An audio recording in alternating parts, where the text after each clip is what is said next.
Tim Ryan is challenging Nancy Pelosi to become the leader of the Democrats in the House.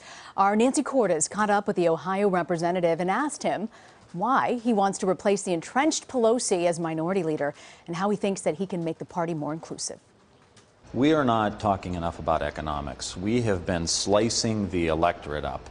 Who's black, who's white, who's gay, who's straight, who's brown, who's a man, who's a woman. And when you slice that up, there's no juice to that kind of campaign. There's no excitement. We need to talk about things that unite everyone. And what unites everyone is they want more economic security. They want higher wages. They want a secure pension. They want to send their kids to school and not have to work 80 or 90 hours a week to where they miss the softball game or miss the baseball game or miss the school play.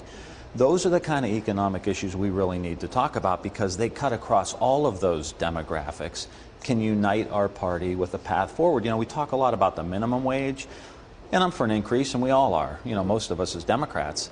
We need to talk about middle-class wages, people who are just working and paycheck to paycheck. And about 75% of the country, if they miss one paycheck, their whole world unravels, and they feel like we're not talking to them. And that would be my biggest criticism of Democrats is those are our people. Let's talk to them.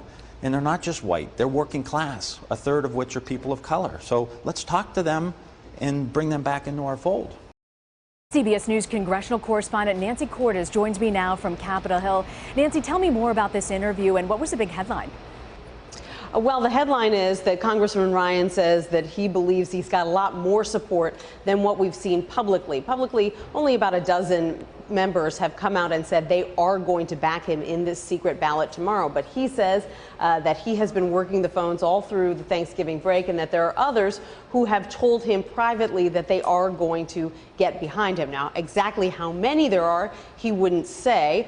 He said that's all part of his strategy. But he also argued that when you look at this list of people who have come out and said that they will get behind him publicly, they're from all over the country. And he said that that's strategic because they themselves are then making calls to others from their region, other like-minded members, to try to convince them to get on board with him as well.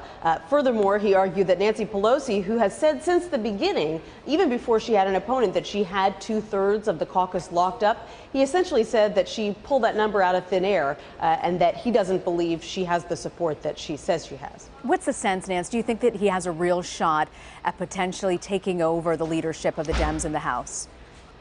He has a shot, but most members believe that Nancy Pelosi will prevail simply because she has faced challenges like this before and has batted them away pretty easily.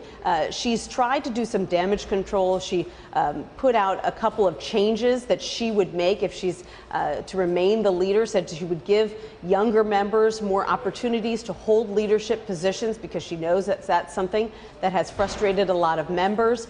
There's a letter that was recently put out by a group of 50 female Democratic members of Congress, all saying that they are going to be voting for her. And that's pretty significant, Rena, because there are only 65 female members in the Democratic caucus. To have so many of them coming out publicly saying that they are going to be voting for her tomorrow is a signal that she is in a very strong position. Nancy, when you look across the board at the leadership on the House with Paul Ryan so much younger, is there any buzz within the Democratic quarters that there needs to be new leadership, that maybe someone like a Nancy Pelosi type figure needs to finally step down? You have heard that arguments before, particularly among younger members who are frustrated, who say that there's no opportunity for them to sort of move up the ladder.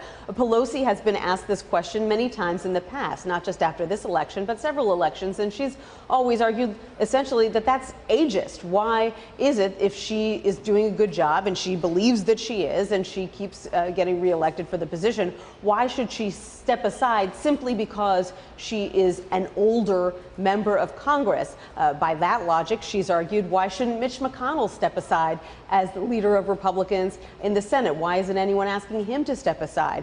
She's even argued before that questions like that are sexist because she believes that men in leadership positions here in Congress aren't being asked the same questions.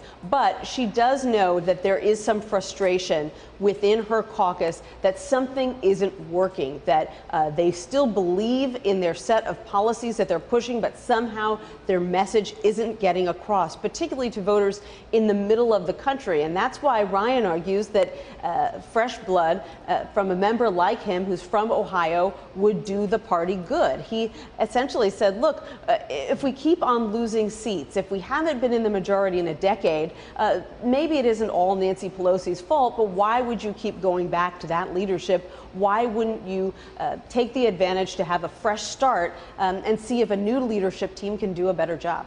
Okay, our congressional correspondent for CBS News, Nancy Cordes on the Hill. Thank you, Nancy. You're welcome, Rena.